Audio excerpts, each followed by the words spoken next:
屏幕前的朋友们，大家好！盈江县木脑纵歌盛会不仅让万人同舞的非遗盛景惊艳四方，一首木脑纵歌进行曲更是刷屏全网，火爆出圈。优美婉转的民族旋律，质朴走心的乡土歌词，再加上极具感染力的演唱，让这首曲子跨越地域，圈粉无数。曲目的爆火呢，离不开石乐干老师的原创曲子，离不开半夏水玉老师的二次创作，更离不开王和勋老师的发掘与推广。今天呢，我们有幸邀请到其中2位老师，他们是州景颇歌舞团原团长石乐干老师，欢迎您；以及我们盈江的边小薇、王和勋老师，欢迎您。正是有了这3位老师，我们才能感受到歌曲带给我们心灵上的震撼。现在啊，就让我们一起来解锁这首爆款神曲的出圈密码。石老师，我们知道啊，这首《景颇迎宾曲》其实已经创作了很多年，也流行了很多年。那么现在通过这个短视频的2次创作，火爆全网。我非常想了解，当时您创作这首曲子的初心是什么呢？当时我想创作一首我们民族喜欢，适合用在这个木脑纵歌场上的音乐。遇到了哪些困难？当时又是怎么解决这些困难的呢？写了这个1个月吧，更不理想。我跳了一下舞蹈的这个木脑纵歌的感觉还没有找出来。到第2稿的时候，就是我融入了这个古典的节奏，咚咚咚咚，蒙蒙大蒙这个节奏，再加上我们舞蹈的这个力度，大概是3个月后初稿就出来了。我们景颇组文风乐队先试奏一下，感觉可以。好，你们打鼓啊，敲门的人一起敲。第2稿、第3稿磨了半年吧。基本上定稿使用。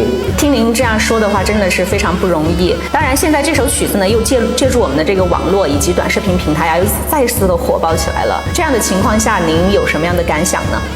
感谢半夏水玉老师，原来是没有歌词嘛，对，现在把他提升声优方面，比方说咚咚，他把他音拉长，就是山上的味道，单纯是通过乐器演奏进行起，离不开他的这个2道创作。就我们大家都是中华民族一员，我比较感谢他为景颇人做了一个很好推广木脑纵歌文化，用现代的手法来发扬我们民族的推到全国全世界，这个是我们很感谢他。非常感谢您的分享，让我们呢深刻的了解了这首歌曲背后的一些故事，同时也了解了我们的一些德宏文化。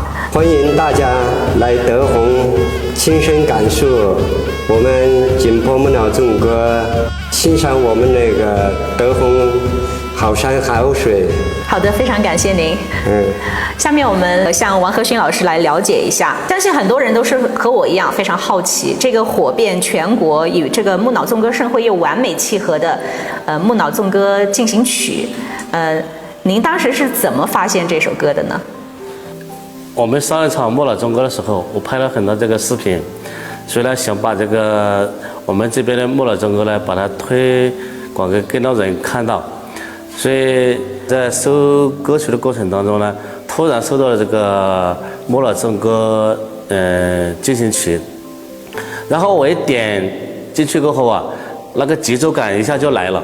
当时我听到这个音乐过后呢，听到就越听越兴奋，后来我就把它下载下来过后，我就把它配在这个视频上进行剪辑。视频发到平台上过后呢，我就休息了2个小时。后来我醒来过后啊，打开手机一看，哎呦，一下视频就爆了。后来我看一下就把这个流量涨到了320多万啊。这也太令人惊喜了！320万的流量只是2个小时，是吧？当然，这个流量呢，也是对这首歌曲以及对您的付出的一个最好的肯定吧。当然，这首歌曲火爆全网也不是我一个人的功劳，后来我把这首歌曲呢分享到我们边小微群里面，大家都非常认可，所以在我们共同努力下来，把这首歌都分享出去。所以现在这首歌曲不仅火爆全国，而且火到海外去了。一段旋律传承千年非遗，一首金曲唱响大美盈江。从古老太阳神宫的百鸟之舞，到如今万人欢腾的木脑盛会；从传统古调到现代原创，木脑纵歌进行曲的爆火从来不是偶然。它是乡土情怀的表达，是民族文化的自信，更是盈江山水、景颇风情走向全国的一张动听名片。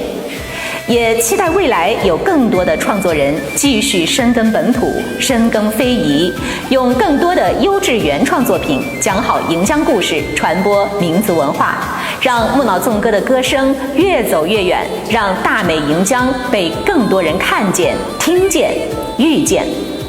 本次访谈到此结束，感谢两位嘉宾，同时呢，也感谢观众朋友们的收看，再见。